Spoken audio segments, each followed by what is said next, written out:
हाँ जी विद्यार्थियों, सारिਆਂ ਨੂੰ सत श्री अकाल ਤੇ ਪੰਜਾਬੀ ਸਾਹਿਤ ਦੀ ਜਮਾਤ ਵਿੱਚ ਤੁਹਾਡਾ ਸਾਰਿਆਂ ਦਾ ਸਵਾਗਤ ਹੈ ਜੀ। ਆਜੋ ਆਪਾਂ ਗੱਲ ਕਰਦੇ ਹਾਂ ਸਾਡੀ ਵੀਰ ਕਾਵਧਾਰਾ ਦੀ। ਸੂਫੀ ਕਾਵਧਾਰਾ, ਕਿੱਸਾ ਕਾਵਧਾਰਾ, ਗੁਰਮਤਿ ਕਾਵਧਾਰਾ ਆਪਣੀ ਸਮਾਪਤ। ਹੁਣ ਆਪਾਂ ਗੱਲ ਕਰਦੇ ਹਾਂ ਵੀਰ ਕਾਵਧਾਰਾ।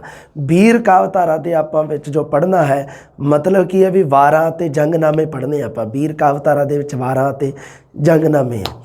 ਹੁਣ ਇਹਦੇ ਵਿੱਚ ਕੀ ਹੈ ਵੀ ਇੱਕ ਤਾਂ ਭਾਈ ਗੁਰਦਾਸ ਜੀ ਦੀਆਂ ਵਾਰਾਂ ਦੇ ਬਾਰੇ ਆਪਾਂ ਪੜ੍ਹਨਾ, ਇੱਕ ਗੁਰੂ ਗੋਬਿੰਦ ਸਿੰਘ जी ਦੀ ਝੰਡੀ ਦੀ ਵਾਰ, एक नजाबत की वार है जी अपनी नादर शाह की वार है, एक जंगनामा सिंघां ते फरंगियां वाला जड़ा ये आप पढ़ने हैं। बाकी होर भी नादर शाह वाली वार जी भी भी मैं जिक्र करता।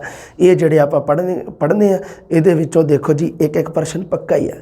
आ जाओ फिर प्रश्न परमानेंट करिए। आ जा 11वीं वाली किताब है अपनी, ये तुहानूं पता ही है। ये आदि काल दे विच दिता होया नाथा जोगियां की कविता तो बाद ये पेज नंबर देख लो तुसी, 200 नंबर पेज है। 200 नंबर पेज ते दिता होया जी वीर कावधारा। आ जाओ जी वीर कावधारा दे विच गल करदे हैं। वीर कावधारा दे विच की कुछ पढ़ते हैं आपां। आ देख लो मध्यकालीन पंजाबी साहित विच वार, जंगनामा अते फुटकल कवितावां जां टोटके काव रूप ये वीर रसी साहित विच रचिया गया।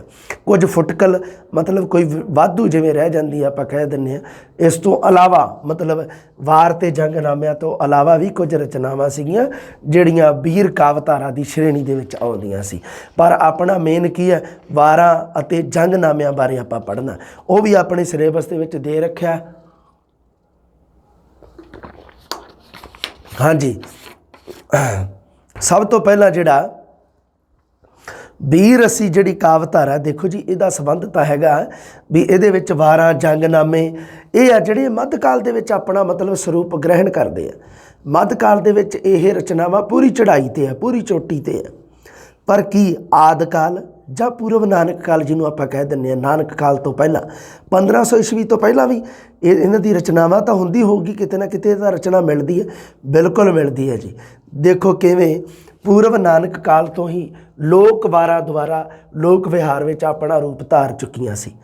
बस मध्यकाल दे विच इहनूं कह दिता जांदा है भी वीर रसी वारां, वीर कावधारा दे विच वार जंगनामे ते उस तो पहला इसनूं कहा जांदा सी लोक वारां। उसे नूं ही आपां कह दिंदे आ लोक वारां जां वारां।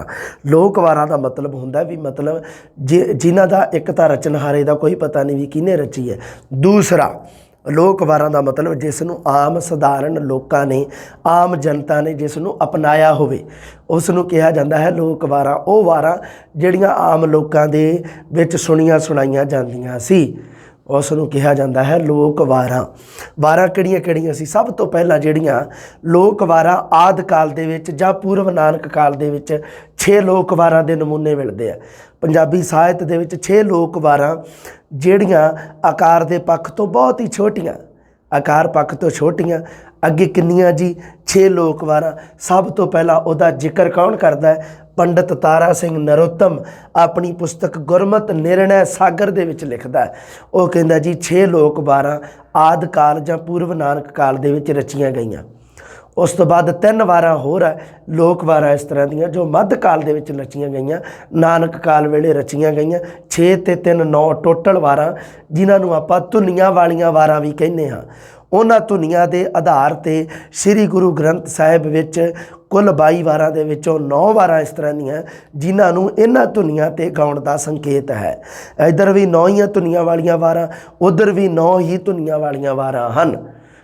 इन्हां धुनियां दे आधार ते गाउण दा संकेत है।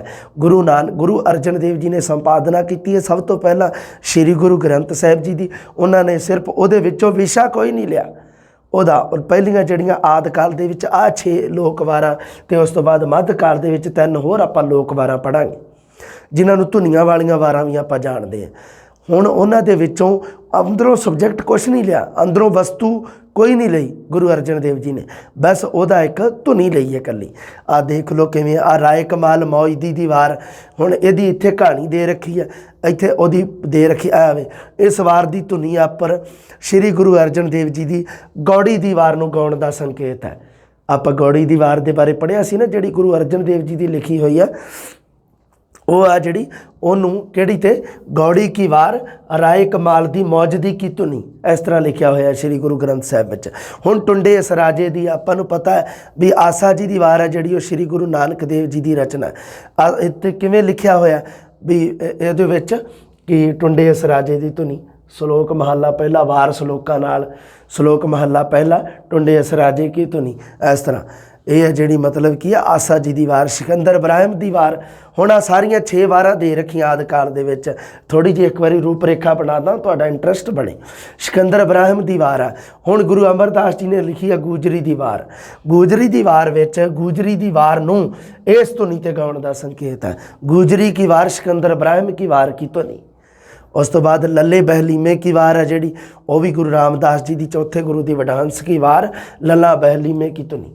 ਉਸ ਤੋਂ ਬਾਅਦ ਹਸਨੇ ਮਹਿਮੇ ਕੀ ਵਾਰ, ਤਾਂ ਉਹਦੇ ਵਿੱਚ ਵੀ ਇਸ ਤਰ੍ਹਾਂ ਹੀ ਆ ਦੇਖ ਲਓ। ਹਾਂ, ਗੁਰੂ ਰਾਮਦਾਸ ਜੀ ਦੀ ਸਾਰੰਗ ਦੀ ਵਾਰ ਨੂੰ ਇਸ ਮਹਿਮੇ ਹਸਨੇ ਦੀ ਧੁਨੀ ਉੱਪਰ ਗਾਉਣ ਦਾ ਸੰਕੇਤ ਹੈ। ਇੱਕ ਹੋਰ ਹੈ ਮੂਸੇ ਦੀ ਵਾਰ, ਇਹ ਕਾਨੜੇ ਦੀ ਵਾਰ ਹੈ ਜਿਹੜੀ ਉਹਦੇ ਆਧਾਰ 'ਤੇ ਹੈ। ਕਾਨੜੇ ਦੀ ਵਾਰ ਦਾ ਜ਼ਿਕਰ ਆਊਗਾ ਇੱਥੇ।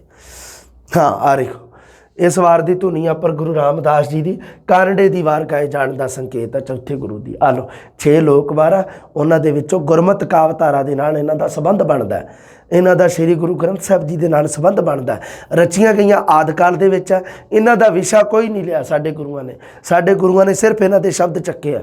ਲੱਲੇ ਬਹਿਲੀਮੇ ਕੀ ਵਾਰ, ਸਿਕੰਦਰ ਇਬਰਾਹਿਮ ਕੀ ਵਾਰ ਕੀ ਧੁਨੀ, ਇਸ ਤਰ੍ਹਾਂ ਧੁਨੀਆਂ ਚੱਕੀਆਂ। ਟੁੰਡੇ ਇਸ ਰਾਜੇ ਕੀ ਧੁਨੀ, ਰਾਏ ਕਮਾਲ ਮੌਜਦੀ ਕੀ ਧੁਨੀ। ਆ ਜੋ ਹੁਣ ਗੱਲ ਕਰਦੇ ਹਾਂ ਆਪਾਂ ਇਹਨਾਂ। ਹਾਂ, ਇਹ ਲੋਕ ਵਾਰਾਂ ਆਕਾਰ ਪੱਖੋਂ ਛੋਟੀਆਂ ਹਨ, ਧਿਆਨ ਰੱਖਿਓ, ਆਕਾਰ ਪੱਖੋਂ ਵੱਡੀਆਂ ਨਹੀਂ ਹੈ, ਛੋਟੀਆਂ।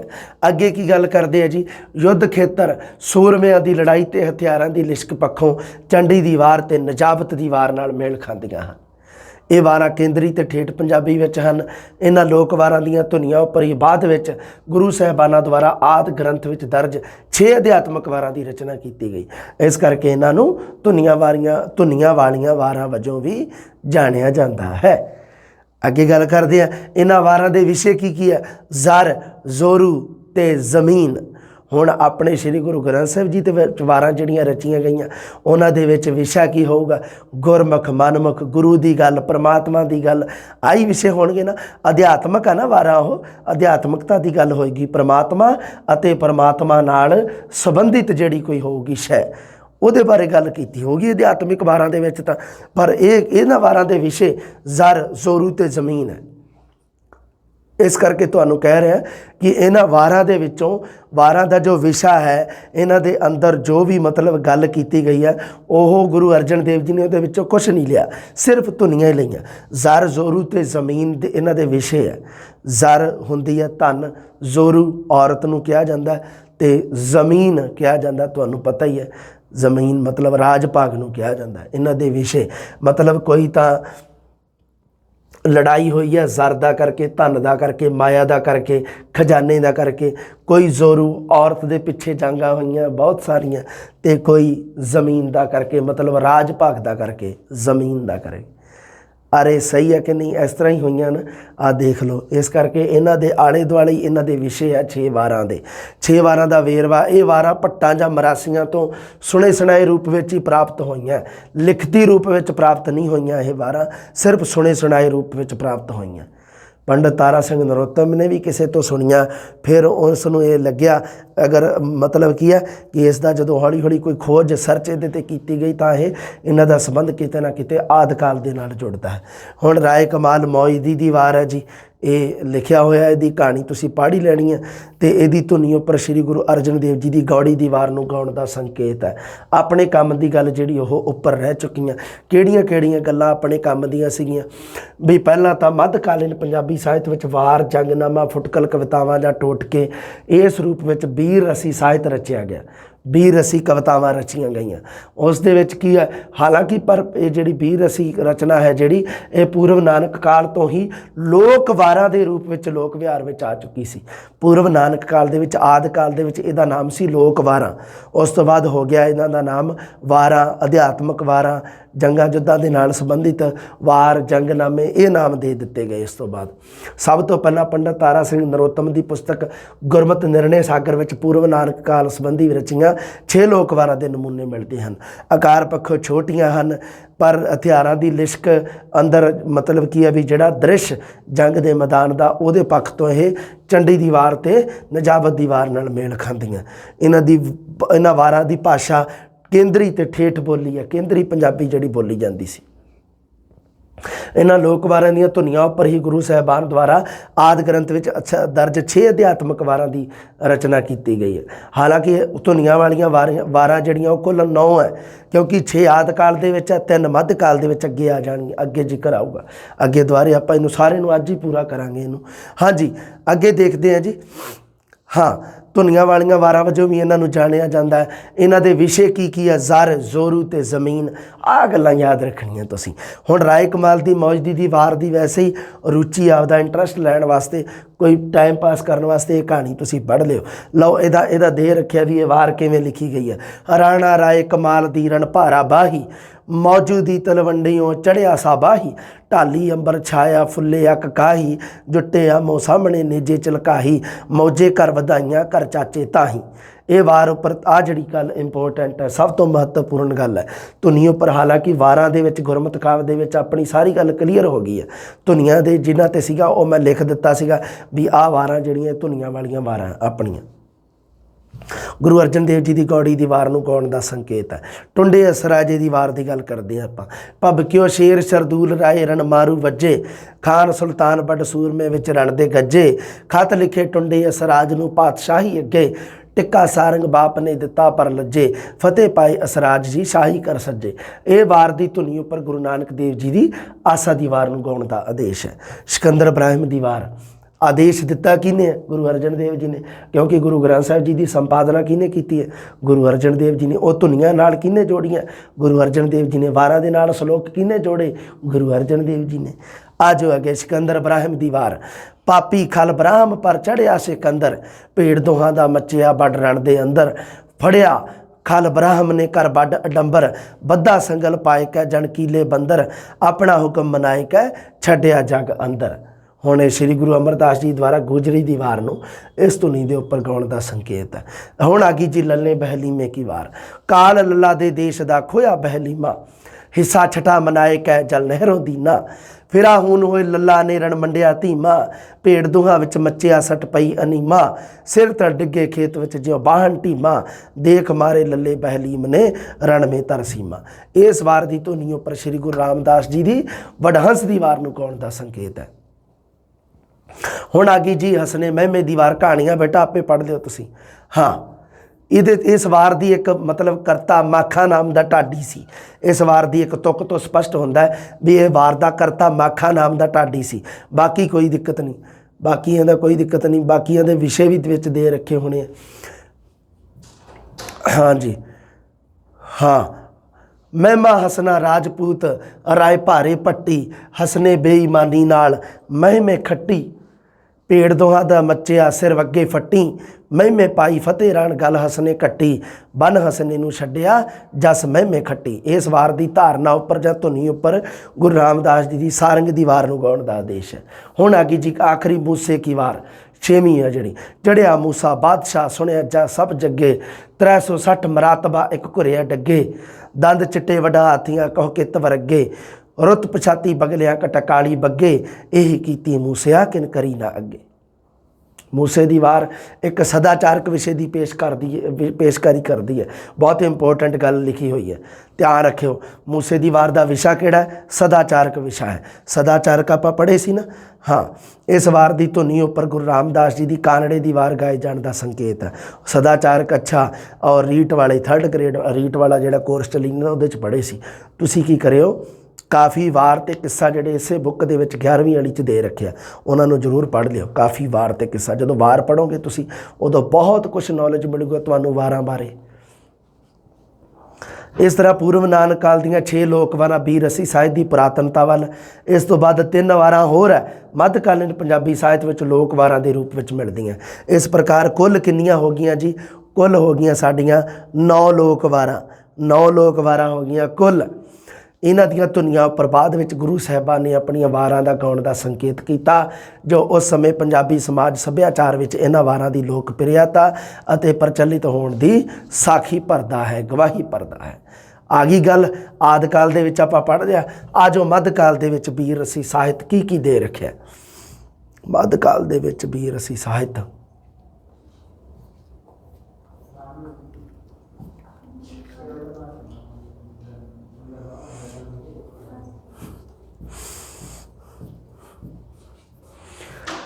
ਮੱਧ ਕਾਲ ਦੇ ਵਿੱਚ ਵੀਰ ਰਸੀ ਸਾਹਿਤ ਆਪਣਾ ਬੁੱਕ ਆਪਣੀ ਕਿੱਧਰ ਗਈ ਬੇਟਾ 11ਵੀਂ ਵਾਲੀ,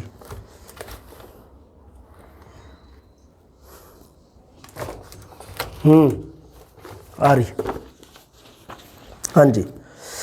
ਮੱਧ ਕਾਲ ਦੇ ਵਿੱਚ ਜਿਹੜਾ ਆਪਾਂ ਵੀਰ ਰਸੀ ਸਾਹਿਤ ਪੜ੍ਹਨਾ ਹੈ ਉਹ ਆਪਾਂ ਬੇਟਾ ਜੀ, ਹਾਂ ਆਜੋ ਬੁੱਕ ਤੁਸੀਂ ਸਾਰਿਆਂ ਨੇ ਇਹ ਤੁਹਾਡੇ ਕੋਲੇ ਹੋਣੀ ਹੈ, ਹੈ ਨਾ। ਬੁੱਕ ਜ਼ਰੂਰ ਰੱਖਣੀ ਹੈ। ਇਹ ਕਿੱਸਾ ਕਾਵਿਧਾਰਾ ਤੋਂ ਬਾਅਦ ਆ ਗਿਆ ਆਪਣਾ, ਹਾਂ, ਵੀਰ ਕਾਵਿਧਾਰਾ 235 ਨੰਬਰ ਪੇਜ 'ਤੇ ਆ ਜਾਓ। 229 ਤੇ ਆ ਗਿਆ ਜੀ 235, 33, 34, 35 ਆ ਰਹੀ ਵੀਰ ਕਾਵਿਧਾਰਾ। ਲਓ ਮੱਧ ਕਾਲ ਦੇ ਵਿੱਚ ਵੀ ਗੁਰੂ ਨਾਨਕ ਕਾਲ ਵਿੱਚ ਵੀਰ ਕਾਵਿਧਾਰਾ ਅਧੀਨ ਵਾਰ ਕਾਵਿ ਰੂਪ ਵਿੱਚ ਖੇਤਰ ਵਿੱਚ ਸਭ ਤੋਂ ਵੱਧ ਵਾਰਾਂ ਦੀ ਰਚਨਾ ਹੋਈ ਹੈ। ਵਾਰ ਕਾਵਿ ਵਿੱਚ ਜਿਸ ਵਿੱਚ ਅਧਿਆਤਮਿਕ ਅਤੇ ਲੌਕਿਕ ਵਾਰਾਂ ਦੋਨੇ ਹੀ ਸ਼ਾਮਿਲ ਆ। ਇੱਕ ਹੁੰਦੀ ਆ ਲੌਕਿਕ, ਇੱਕ ਹੁੰਦੀ ਆ ਅਧਿਆਤਮਿਕ। ਅਧਿਆਤਮਿਕ ਵਾਰਾਂ ਦੀ ਰਚਨਾ ਸ਼ਾਂਤ ਰਸ ਦੇ ਵਿੱਚ ਹੁੰਦੀ ਹੈ ਅਤੇ ਲੌਕਿਕ ਵਾਰਾਂ ਦੀ ਰਚਨਾ ਵੀਰ ਰਸ ਦੇ ਵਿੱਚ ਹੁੰਦੀ ਹੈ। ਅਧਿਆਤਮਿਕ ਵਾਰਾਂ ਦੇ ਅੰਤਰਗਤ ਦੇਖ ਲਓ, ਸ਼੍ਰੀ ਗੁਰੂ ਗ੍ਰੰਥ ਸਾਹਿਬ ਵਿੱਚ ਦਰਜ 22 ਵਾਰਾਂ ਅਤੇ ਭਾਈ ਗੁਰਦਾਸ ਜੀ ਦੀਆਂ 39 ਵਾਰਾਂ ਹੁੰਦੀਆਂ ਹਨ, ਜਿਨ੍ਹਾਂ ਬਾਰੇ ਚਰਚਾ ਅਸੀਂ ਗੁਰਮਤਿ ਕਾਵਿਧਾਰਾ ਦੇ ਅਧਿਆਇ ਦੇ ਅੰਤਰਗਤ ਉੱਥੇ ਆਪਾਂ ਕਰ ਲਈਏ, ਠੀਕ ਹੈ ਗੱਲ। ਵੀਰ ਰਸੀ ਵਾਰਾਂ ਵਿੱਚ ਸਭ ਤੋਂ ਸ੍ਰੇਸ਼ਟ ਅਤੇ ਪ੍ਰਤੀਨਿਧ ਵਾਰ ਜਿਹੜੀ ਨਾਨਕ ਕਾਲ ਦੇ ਵਿੱਚ ਗੁਰੂ ਗੋਬਿੰਦ ਸਿੰਘ ਜੀ ਚੰਡੀ ਦੀ ਵਾਰ ਹੈ, ਸਭ ਤੋਂ ਸ੍ਰੇਸ਼ਟ ਰਚਨਾ, ਜਿਹਦਾ ਆਪਾਂ ਜ਼ਿਕਰ ਕੀਤਾ ਹੀ ਹੈ। ਹਾਲਾਂਕਿ ਇਹਨਾਂ ਨੇ ਕੀਤਾ, ਆਪਾਂ ਤਾਂ ਹਜੇ ਕਰਨਾ ਉਹਦਾ। ਇਸ ਵਾਰ ਦੇ ਵਿੱਚ ਅੱਗੇ ਜਦੋਂ ਆਪਾਂ ਗੁਰੂ ਗੋਬਿੰਦ ਸਿੰਘ ਜੀ ਪੜ੍ਹਾਂਗੇ ਉਦੋਂ ਚੰਡੀ ਦੀ ਵਾਰ 'ਤੇ ਸਪੈਸ਼ਲ ਇੱਕ ਕਲਾਸ ਤੁਹਾਨੂੰ ਮਿਲੇਗੀ। ਆਦਿ ਕਾਲ ਦੀਆਂ 6 ਲੋਕ ਵਾਰਾਂ ਜਿਹੜੀਆਂ ਧੁਨੀਆਂ ਉੱਪਰ ਗਾਉਣ ਦਾ ਗੁਰੂ ਸਾਹਿਬ ਜੀ ਨੇ ਸੰਕੇਤ ਦਿੱਤਾ, ਇਹਨਾਂ ਨੂੰ 9 ਲੋਕ ਵਾਰਾਂ ਨੂੰ ਧੁਨੀਆਂ ਵਾਲੀਆਂ ਵਾਰਾਂ। ਗੁਰੂ ਨਾਨਕ ਕਾਲ ਵਿੱਚ ਰਚੀਆਂ ਗਈਆਂ 3 ਲੋਕ ਵਾਰਾਂ ਹੋਰ। ਪਹਿਲਾਂ ਆਪਾਂ ਜ਼ਿਕਰ ਕਰ ਚੁੱਕੇ ਹਾਂ ਵੀ 6 ਜਿਹੜੀਆਂ ਪੂਰਵ ਨਾਨਕ ਕਾਲ ਵਿੱਚ ਰਚੀਆਂ ਗਈਆਂ, ਨਾਨਕ ਕਾਲ ਦੇ ਵਿੱਚ 3 ਲੋਕ ਵਾਰਾਂ ਹੋਰ ਰਚੀਆਂ ਗਈਆਂ। ਆਹ ਦੇਖ ਲਓ, ਮਲਕ ਮਰੀਦ ਤਥਾ ਚੰਦਰਹੜਾ ਸੋਹੀਆ ਕੀ ਵਾਰ, ਇਹਦੀ ਕਹਾਣੀ ਜਿਹੜੀ ਤੁਸੀਂ ਪੜ੍ਹ ਲਿਓ। ਇਸ ਵਾਰ ਦੇ ਵਿੱਚ ਕੀ ਆ, ਗੁਰੂ ਨਾਨਕ ਦੇਵ ਜੀ ਦੀ ਮਾਝ ਦੀ ਵਾਰ ਨੂੰ ਇਸ ਧੁਨੀ ਉੱਪਰ ਗਾਉਣ ਦਾ ਸੰਕੇਤ ਆ। ਮਲਕ ਮਰੀਦ ਤਥਾ ਚੰਦਰਹੜਾ ਸੋਹੀਆ ਕੀ ਵਾਰ। ਜੋਧੇ ਵੀਰੇ ਪੁਰਬਾਣੀ ਕੀ ਵਾਰ ਹੈ ਜਿਹੜੀ, ਇਹਦੇ ਉੱਪਰ ਗੁਰੂ ਅਮਰਦਾਸ ਜੀ ਦੀ ਰਾਮਕਲੀ ਦੀ ਵਾਰ ਨੂੰ ਗਾਉਣ ਦਾ ਸੰਕੇਤ ਹੈ। ਰਾਣੇ ਕੈਲਾਸ ਤਥਾ ਮਾਲਦੇ ਕੀ ਵਾਰ, ਇਸ ਧੁਨੀ ਦੇ ਉੱਪਰ ਇਹਦੇ ਉੱਪਰ ਕੀ ਹੈ ਅੱਗੇ ਦਿੱਤਾ ਹੋਇਆ, ਰਾਣੇ ਕੈਲਾਸ ਤਥਾ ਮਾਲਦੇ ਕੀ, ਹਾਂਜੀ ਇੱਥੇ ਦਿੱਤਾ ਹੈ ਸ਼੍ਰੀ ਗੁਰੂ ਰਾਣੇ ਕੈਲਾਸ ਤਥਾ ਮਾਲਦੇ।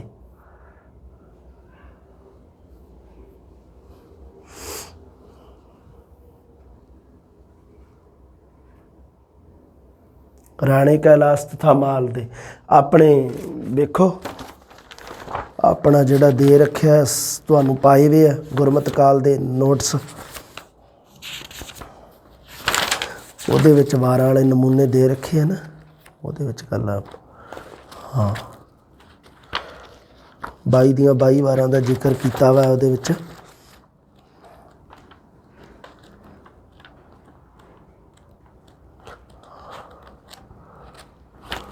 ਹਾਂਜੀ, ਰਾਣੀ ਕੈਲਾਸ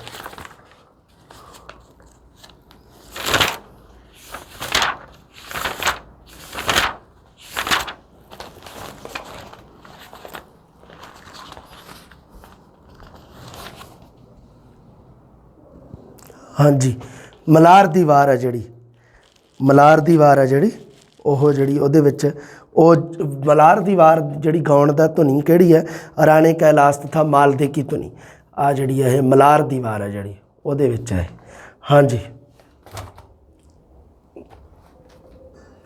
ਮਲਾਰ ਦੀ ਵਾਰ, ਮਾਝ ਆਸਾ ਤੇ ਮਲਾਰ 3 ਵਾਰਾਂ ਸ਼੍ਰੀ ਗੁਰੂ ਨਾਨਕ ਦੇਵ ਜੀ ਦੀਆਂ, ਤੇ ਤਿੰਨਾਂ ਦੇ ਉੱਪਰ ਹੀ ਧੁਨੀਆਂ ਤਿੰਨਾਂ ਦੀਆਂ ਹੀ ਧੁਨੀਆਂ ਨਿਰਧਾਰਿਤ ਕੀਤੀਆਂ ਗਈਆਂ ਗੁਰੂ ਅਰਜਨ ਦੇਵ ਜੀ ਨੇ। ਆ ਜਾਓ ਫਿਰ ਉਦਾਹਰਣ ਆਪਾਂ ਇਹਦੇ ਥੋੜ੍ਹਾ ਪੜ੍ਹ ਦਿੰਦਾ ਤੁਹਾਨੂੰ।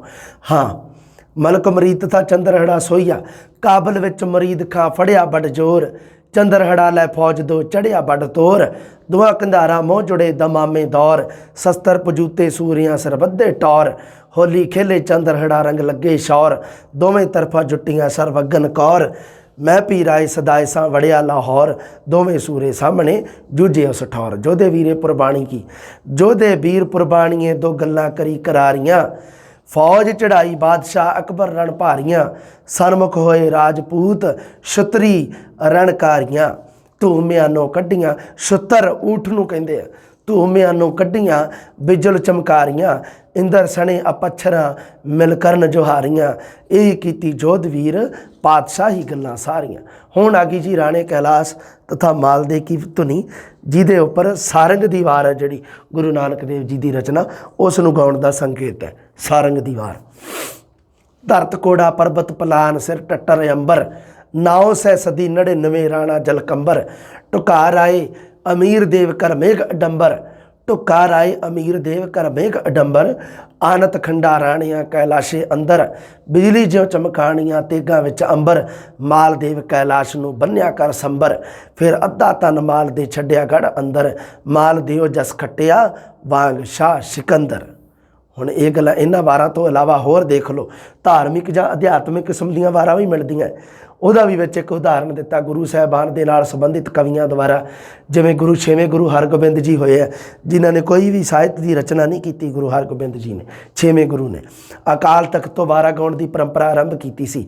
ਹੁਣ ਧਿਆਨ ਰੱਖਿਓ ਤੇ ਪ੍ਰਸ਼ਨ ਬਣਦਾ ਹੈ ਕਿ ਅਕਾਲ ਤਖਤ ਹੈ ਜਿਹੜਾ, ਉਹ ਤੁਹਾਨੂੰ ਪਤਾ ਹੈ ਵੀ ਜਿਵੇਂ ਇੱਕ ਸੁਪਰੀਮ ਕੋਰਟ ਹੁੰਦਾ, ਉਵੇਂ ਸਿੱਖ ਧਰਮ ਦਾ ਜਿਹੜਾ ਇੱਕ ਅਕਾਲ ਤਖਤ ਹੈ। ਹਰਿਮੰਦਰ ਸਾਹਿਬ ਜਿੱਥੇ, ਉੱਥੇ ਹੀ ਸਾਹਮਣੇ ਅਕਾਲ ਤਖਤ ਸਾਹਿਬ ਬਣਿਆ ਹੋਇਆ, ਜਿੱਥੋਂ ਹੁਕਮਨਾਮਾ ਜਾਰੀ ਹੁੰਦਾ, ਜਿੱਥੋਂ ਡਿਸੀਜਨ ਲਿਆ ਜਾਂਦਾ ਕੌਮ ਦੇ ਵਾਸਤੇ, ਕੌਮ ਦਾ ਕੋਈ ਕਾਨੂੰਨ ਨਿਰਧਾਰਿਤ ਕੀਤਾ ਜਾਂਦਾ ਅਕਾਲ ਤਖਤ ਤੋਂ। ਉਹ ਹੈ ਅਕਾਲ ਤਖਤ। ਗੁਰੂ ਹਰਗੋਬਿੰਦ ਜੀ ਨੇ ਉਸ ਅਕਾਲ ਤਖਤ ਤੋਂ ਵਾਰਾਂ ਗਾਉਣ ਦੀ ਪਰੰਪਰਾ ਆਰੰਭ ਕੀਤੀ ਸੀ। ਇਹ ਕਿਹਨੇ ਕੀਤੀ ਹੈ? ਗੁਰੂ ਹਰਗੋਬਿੰਦ ਜੀ ਨੇ। ਧਿਆਨ ਰੱਖਿਓ, ਗੁਰੂ ਗੋਬਿੰਦ ਸਿੰਘ ਜੀ ਨਹੀਂ, ਗੁਰੂ ਹਰਗੋਬਿੰਦ ਜੀ। ਉਸ ਸਮੇਂ ਦੇ 2 ਢਾਡੀ ਸੀਗੇ, ਅਬਦੁੱਲ ਅਤੇ ਨੱਥੂ ਮੱਲ। ਉਹ ਵਾਰਾਂ ਗਾਇਆ ਕਰਦੇ ਸੀ। ਉਹਨਾਂ ਨੇ ਇੱਕ ਬੜੀ ਪ੍ਰਸਿੱਧ ਹੋਈ ਹੈ ਗੁਰੂ ਹਰਗੋਬਿੰਦ ਸਾਹਿਬ ਸੰਬੰਧੀ। ਉਹਨਾਂ ਨੇ ਇੱਕ ਵਾਰ ਗੁਰੂ ਹਰਗੋਬਿੰਦ ਜੀ ਦੇ ਨਾਲ ਸੰਬੰਧਿਤ ਇੱਕ ਵਾਰ ਗਾਈ ਸੀਗੀ। ਪੱਗ ਤੇਰੀ ਕੇ ਜਹਾਂਗੀਰ ਦੀ ਰਚੀ ਹੋਈ ਮਿਲਦੀ ਹੈ। ਨਮੂਨਾ ਦੇਖੋ, 2 ਤਲਵਾਰਾਂ ਵੱਧੀਆਂ, ਇੱਕ ਮੀਰੀ ਦੀ, ਇੱਕ ਪੀਰ ਦੀ, ਇੱਕ ਅਜ਼ਮਤ ਦੀ, ਇੱਕ ਰਾਜ ਦੀ, ਇੱਕ ਰਾਖੀ ਕਰੇ ਵਜ਼ੀਰ ਦੀ, ਹਿੰਮਤ ਬਾਹਾਂ ਕੋਟਗੜ੍ਹ, ਦਰਵਾਜ਼ਾ ਬਲਖ ਬਖੀਰ ਦੀ, ਪੱਗ ਤੇਰੀ ਕੇ ਜਹਾਂਗੀਰ ਦੀ। ਹੁਣ ਆ ਗਈ ਗੱਲ ਗੁਰੂ ਗੋਬਿੰਦ ਸਿੰਘ ਜੀ ਦੀ। ਉੱਪਰ ਗੱਲ ਸੀ ਗੁਰੂ ਹਰਗੋਬਿੰਦ ਜੀ ਦੀ, ਹੁਣ ਗੁਰੂ ਗੋਬਿੰਦ ਸਿੰਘ ਜੀ ਦੀ। 2 ਦਰਬਾਰੀ ਢਾਡੀ ਸੀਗੇ, ਕਿਹੜੇ? ਮੀਰ ਮੁਸ਼ਕੀ ਤੇ ਮੀਰ ਛਬੀਲਾ, छैल छबीला। ਭੰਗਾਣੀ ਦੀ ਵਾਰ ਵੀ ਇਸੇ ਕਾਲ ਦੀ ਰਚਨਾ ਹੈ। ਤੂੰ ਮੁੱਛ ਆਕਾਸ਼ੋਂ ਆਇਆ ਪਰ ਧਨਖ ਚਲਾਹੀ, ਨਾਨਕ ਅੰਗਦ ਅਮਰਦਾਸ ਰਲ ਭਗਤ ਕਮਾਹੀ, ਤੂੰ 4 ਜੁਗਾਂ ਵਿੱਚ ਪੜ੍ਹਦਾ 4 ਵੇਦ ਉਗਾਹੀ, ਤੇਗ ਬੱਧੀ ਗੁਰੂ ਗੋਬਿੰਦ ਸਿੰਘ 10ਵੀਂ ਪਾਤਸ਼ਾਹੀ। ਤੁਸੀਂ ਸੋਚਦੇ ਹੋਗੇ ਇਹ ਸਿਲੇਬਸ ਦੇ ਵਿੱਚ ਤਾਂ ਦੇ ਨਹੀਂ ਰੱਖਿਆ ਬਈ ਵਾਰਾਂ ਜਿਹੜੀਆਂ ਆਪਾਂ ਠੀਕ ਆ ਪੜ੍ਹਨੀਆਂ ਉਹ ਤਾਂ ਦੇ ਰੱਖੀਆਂ, ਪਰ ਤੁਸੀਂ ਧਿਆਨ ਰੱਖਿਓ ਇਹ ਆਪਣੀ 11ਵੀਂ ਵਾਲੀ ਬੁੱਕ ਹੈ, ਇਹਦੇ ਵਿੱਚੋਂ ਕਿਤੋਂ ਵੀ ਪ੍ਰਸ਼ਨ ਪੁੱਛ ਸਕਦਾ, ਕਿਤੋਂ ਵੀ ਪੁੱਛਿਆ ਉਹਨੇ, ਤੁਸੀਂ ਮਨਾ ਨਹੀਂ ਕਰ ਸਕਦੇ। ਉੱਥੇ ਇਹ ਤਾਂ ਹੈ ਨਹੀਂ ਵੀ ਲਿਟਣ ਲੱਗ ਜਾਓਗੇ ਉੱਥੇ ਵੀ ਜੀ ਆਹ ਪ੍ਰਸ਼ਨ ਨਹੀਂ ਅਸੀਂ ਕਰਨਾ ਕਿਉਂਕਿ ਇਹ ਤਾਂ ਸਿਲੇਬਸ 'ਚ ਹੀ ਹੈ ਨਹੀਂ, ਸਾਨੂੰ ਨਵਾਂ ਪ੍ਰਸ਼ਨ ਬਦਲ ਕੇ ਦਿਓ, ਫਿਰ ਉਹ ਪ੍ਰਸ਼ਨ ਬਦਲ ਦੇਣਗੇ। ਕੋਈ ਐ ਤਾਂ ਹੈ ਨਹੀਂ, ਹੈ ਨਾ। ਰਿਟ ਤੁਸੀਂ ਨਹੀਂ ਲਾ ਸਕਦੇ, ਅਗਲਿਆਂ ਨੇ ਕੱਢ ਕੇ ਵਿਖਾ ਦੇਣੀ ਹੈ ਉੱਥੇ ਕਿਤਾਬ ਵੀ ਆਹ ਚੱਕੋ RBSE ਬੋਰਡ ਦੀ 11ਵੀਂ ਵਾਲੀ ਕਿਤਾਬ 'ਚੋਂ ਪ੍ਰਸ਼ਨ ਪਾਇਆ ਸੀ। ਉੱਥੇ ਜਾ ਕੇ ਜਵਾਕਾਂ ਨੂੰ ਕਿਹੜਿਆਂ ਨੂੰ ਪੜ੍ਹਾਉਣਾ ਤੁਸੀਂ? ਸੰਸਕ੍ਰਿਤ ਵਾਲਿਆਂ ਨੂੰ, ਉਰਦੂ ਵਾਲਿਆਂ ਨੂੰ ਪੜ੍ਹਾਉਣਾ, ਪੰਜਾਬੀ ਵਾਲਿਆਂ ਨੂੰ ਪੜ੍ਹਾਉਣਾ ਨਾ, ਅਤੇ 11ਵੀਂ 12ਵੀਂ ਵਾਲਿਆਂ ਨੂੰ ਵੀ ਤਾਂ ਪੜ੍ਹਾਉਣਾ ਪੈ ਸਕਦਾ ਬੇਟਾ ਜੀ। ਜ਼ਰੂਰੀ ਥੋੜ੍ਹਾ ਵੀ ਉੱਥੇ ਲੈਕਚਰਾਰ ਹੋਊਗਾ ਵੀ ਤੁਸੀਂ ਜਾਂਦਿਆਂ ਸਾਰੀ ਲੈਕਚਰਾਰ 9ਵੀਂ 10ਵੀਂ 11ਵੀਂ 12ਵੀਂ ਨੂੰ ਪੜ੍ਹਾਊਗਾ ਅਤੇ ਤੁਸੀਂ ਜਾ ਕੇ ਉੱਥੇ 6ਵੀਂ 7ਵੀਂ 8ਵੀਂ ਨੂੰ ਸਾਂਭ ਲਓਗੇ। ਐਵੇਂ ਤਾਂ ਹੁੰਦਾ ਨਹੀਂ, ਕਿਉਂਕਿ ਕਈ ਸਕੂਲਾਂ ਦੇ ਵਿੱਚ ਲੈਕਚਰਾਰ ਨਹੀਂ ਹੁੰਦਾ, ਫਿਰ ਆਪ ਨੂੰ ਹੀ ਸਾਰਾ ਕੰਮ ਕਰਨਾ ਪੈਂਦਾ। ਅਰੇ ਐਵੇਂ ਹੀ ਹੈ ਨਾ। ਹੁਣ ਮੇਰੇ ਨਾਲ ਹੈਗੇ ਆਪਣੇ ਜਗਮੇਲ ਸਿੰਘ ਜੀ ਅਧਿਆਪਕ ਆ ਸਾਡੇ 2nd ਗ੍ਰੇਡ ਦੇ, ਅਤੇ ਉਹ ਜਿੰਨਾ ਚਿਰ ਨਹੀਂ ਸੀ ਅਤੇ ਉਹਨਾਂ ਚਿਰ ਕਲਾਸਾਂ ਹੀ ਸਾਰੀਆਂ ਮੇਰੇ ਕੋਲ ਸੀ। ਮੈਨੂੰ ਕਈ ਵਾਰੀ 8ਵੀਂ 'ਚ ਵੀ ਜਾਣਾ ਪੈਂਦਾ ਸੀ, ਕਈ ਵਾਰੀ 7ਵੀਂ 'ਚ ਵੀ ਜਾਣਾ ਪੈਂਦਾ ਸੀ, ਹੈ ਨਾ। ਅਤੇ ਹੁਣ ਸਿਸਟਮ ਥੋੜ੍ਹਾ ਜਿਹਾ ਹੁਣ ਐਂ ਹੋ ਗਿਆ ਵੀ ਚਲੋ ਥੋੜ੍ਹਾ ਜਿਹਾ ਸ਼ਾਂਤੀ ਆ ਗਈ ਮਨ ਨੂੰ, ਵੀ ਛੋਟੀਆਂ ਕਲਾਸਾਂ 'ਚ ਨਹੀਂ ਜਾਣਾ ਪੈਂਦਾ। ਜਗਮੇਲ ਸਿੰਘ ਜੀ ਸਾਂਭ ਲੈਂਦੇ ਆ, ਧੰਨਵਾਦ ਜਗਮੇਲ ਸਿੰਘ ਜੀ ਦਾ। ਹਾਂ ਹਾਂਜੀ, ਤੁਸੀਂ ਵੀ ਕਰੋਗੇ ਧੰਨਵਾਦ ਐਂ ਜਦੋਂ ਤੁਸੀਂ ਕਿਤੇ ਗਏ, ਕਿਤੇ ਲੈਕਚਰਾਰ ਹੋਊਗਾ ਕਿਤੇ ਨਹੀਂ ਹੋਊਗਾ, ਐਵੇਂ ਕਰਕੇ ਪਿੱਟ ਸਿਆਪੇ ਪੈਣੇ ਆ, ਹਜੇ ਤਾਂ ਪੁੱਤ ਜ਼ਿੰਦਗੀ ਬੜੀ ਪਈ ਹੈਗਾ ਅੱਗੇ ਲੰਮੀ। ਹਾਂਜੀ,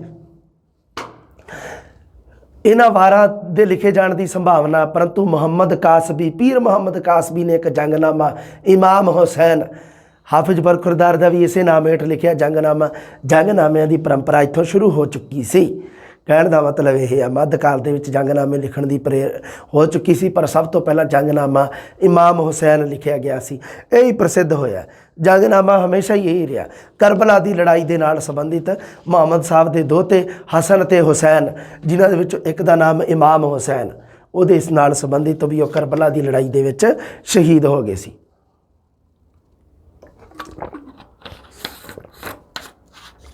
ਉਹਨਾਂ ਦੇ ਬਾਰੇ ਲਿਖੇ ਜਾਂਦੇ ਰਹੇ ਜੰਗਨਾਮੇ। ਆਪਣਾ ਪ੍ਰਸਿੱਧ ਇੱਕ ਹੀ ਜੰਗਨਾਮਾ ਹੋਇਆ, ਸ਼ਾਹ ਮੁਹੰਮਦ ਦਾ ਰਚਿਆ ਹੋਇਆ ਜੰਗਨਾਮਾ ਸਿੰਘਾਂ ਅਤੇ ਫਰੰਗੀਆਂ, 105 ਬੈਂਤ ਦੇ ਵਿੱਚ ਲਿਖਿਆ ਹੋਇਆ। ਬਹੁਤ ਹੀ ਸ਼ਾਨਦਾਰ ਜੰਗਨਾਮਾ, ਵਿਚਾਰ ਕਰਾਂਗੇ ਉਹਦੇ 'ਤੇ ਆਪਾਂ, ਹੈਗਾ ਆਪਣੇ ਸਿਲੇਬਸ 'ਚ ਵੀ ਹੈਗਾ। ਮੌਲਾ ਬਖਸ਼ ਕੁਸ਼ਤਾ ਨੇ ਦੀਵਾਨ ਨਿਆਮਤ ਖਾਨ ਦੁਆਰਾ ਲਿਖੀ ਦੀਵਾਨ ਆਲਿਫ ਖਾਨ ਦੀ ਵਾਰ ਦਾ ਵੀ ਜ਼ਿਕਰ ਕੀਤਾ। ਇਹਦੇ ਵਾਰ ਦੇ ਵਿੱਚ ਇੱਕ ਉਦਾਹਰਣ ਦਿੱਤਾ, ਛੱਡੋ ਇਸ ਨੂੰ, ਆਪਣੇ ਕੰਮ ਦਾ ਹੀ ਹੈ ਨਹੀਂ ਇਹ ਜਦੋਂ। ਹਾਂਜੀ, ਲਓ ਜੀ, ਇਹ ਆਪਣਾ ਹੈਗਾ ਮੱਧਕਾਲ ਦੇ ਵਿੱਚ ਕੁਛ ਵੀਰ ਰਚੀ ਸਾਹਿਤ ਜਿਹੜਾ ਰਚਿਆ ਜਾਂਦਾ ਸੀਗਾ, ਵੀਰ ਕਾਵਧਾਰਾ ਦੇ ਨਾਲ ਸੰਬੰਧਿਤ। ਉਸ ਤੋਂ ਬਾਅਦ ਦੇਖਦੇ ਹਾਂ ਆਪਾਂ ਉੱਤਰ ਨਾਨਕ ਕਾਲ ਦੇ ਵਿੱਚ।